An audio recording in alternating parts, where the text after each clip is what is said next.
یہ ایسا وظیفہ ہے، ایک حدیث پاک میں آتا ہے کہ یہ 99 بیماریوں کا علاج ہے، اس میں سب سے کم درجے کی بیماری ہم اور غم ہے، یہ دکھوں کا مداوع ہے۔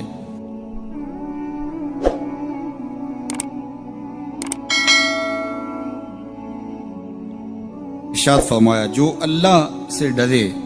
اللہ اس کے لیے راستے کھول دیتا ہے، اور اللہ اس کو وہاں سے دیتا ہے جہاں سے اسے گمان بھی نہیں ہوتا۔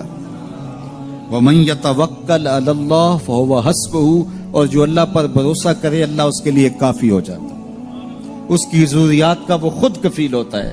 اور اس کے کام اس کے ذمہ کرم پہ ہوتے ہیں، وہ ہو کے دیکھے اس کا۔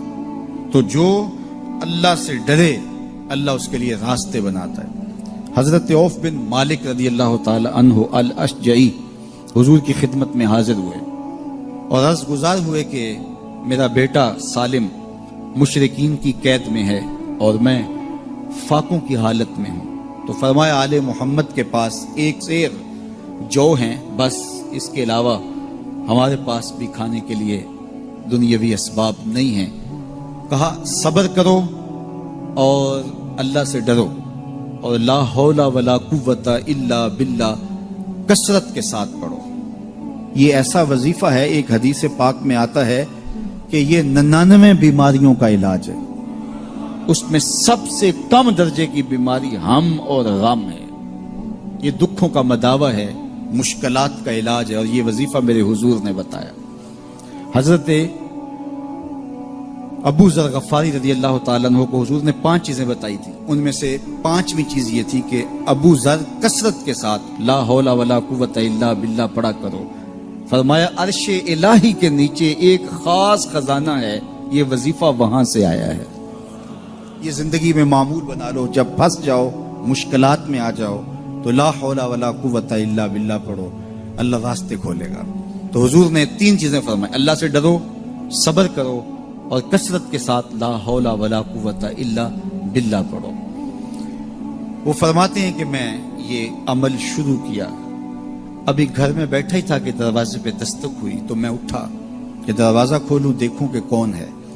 تو دروازہ کھولا، دیکھا میرا بیٹا کھڑا ہے اور اس کے پیچھے 100 اونٹ کھڑے ہیں۔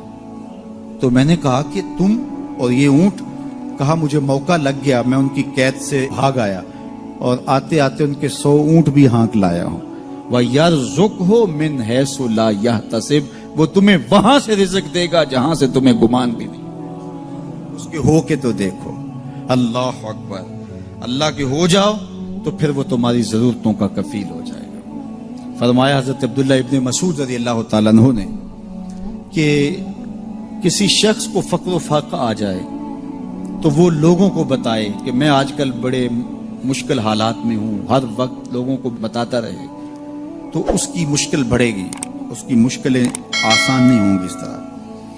اور اگر وہ اپنی اس مشکل کو کسی سے شیئر نہ کرے بلکہ مصلی بچھا کے اپنے رب سے کہے کہ مالک فقر و فاقہ آ گیا ہے اور اس کا علاج تیرے پاس ہے، اس مرض کا مداوع تیرے پاس ہے۔ تو حضرت عبداللہ ابن مسعود فرماتے ہیں کہ رسول کریم نے فرمایا جلد یا بدیر اللہ اس کو مالا مال فرما دے گا۔ یہ بھی کبھی کر کے دیکھو، مشکل آ جائے، فاقہ آ جائے، مصیبت آ جائے، کسی سے نہ کہو، صرف اپنے رب سے کہو، پھر دیکھنا اس کی کرم نوازیوں کا می کیسے برستا ہے۔ فرمایا اللہ پر بھروسہ کرنے کا جو حق ہے اگر وہ تم ادا کر دو،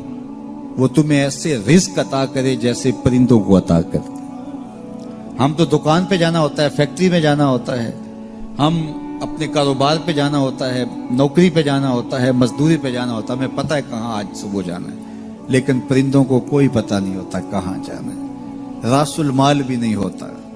لیکن صبح نکلتے ہیں، شام کو کبھی بھی خالی پیٹ نہیں آئے۔ بن توکل پنچھی اڑ دے، خرچ نہ پلے زیرا ہو، گھر سے خالی پیٹ نکلتے ہیں، جب واپس آتے ہیں تو پیٹ بھرے ہوئے ہوتے ہیں، اور پھر جو ان کی ضرورت ہوتی ہے اللہ وہ ساری ضرورتیں پوری کرتا ہے، جو ضرورت ان کی ہوتی ہے۔ یہ شیر کتنا گوشت کھاتا ہے اللہ روز اسے دیتا ہے، یہ ہنس روزانہ سچے موتی کھاتے ہیں،